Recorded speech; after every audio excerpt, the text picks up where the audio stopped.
This is Ohio, geographically not the center of the United States, but sociologically and in population many consider it so, since 50% of the USA population lives within 500 miles to the east and west. You can go to work in the morning at your job in downtown Cleveland and end your evening at the ledges overlook watching the sunset.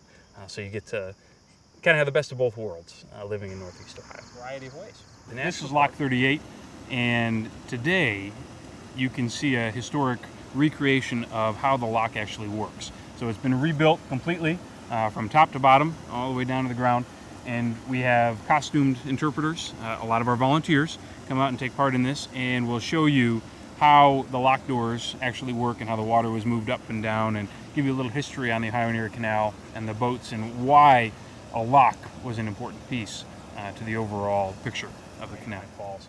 And it is located again centrally in the park, and is one of those places that, again, like where we're standing now at the overlook, you can go there and really escape and lose yourself in the sound of the water and nature around you. There's observation decks and a trail that goes around down into the gorge. This is the Boston store. It was originally called the Boston Land and Manufacturing Company. Their hope was that this would be a store.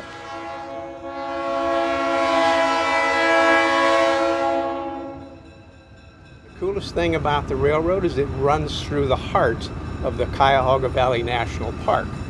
It is the only national park, I'm told, that has its own railroad. Our current superintendent had an airplane at his last park assignment, and now he's got a railroad. What's he going to do next? A boat?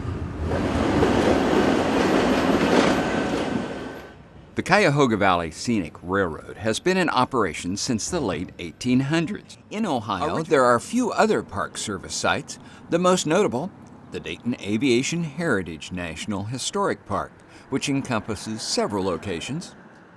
Also at Wright-Patterson, the Air Force Museum has an entire section devoted to early flight.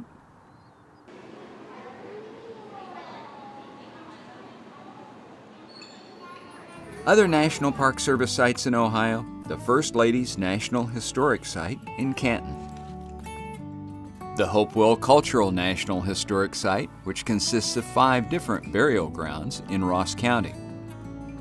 There are 2 National Historic Sites honoring former presidents James A. Garfield and William Howard Taft.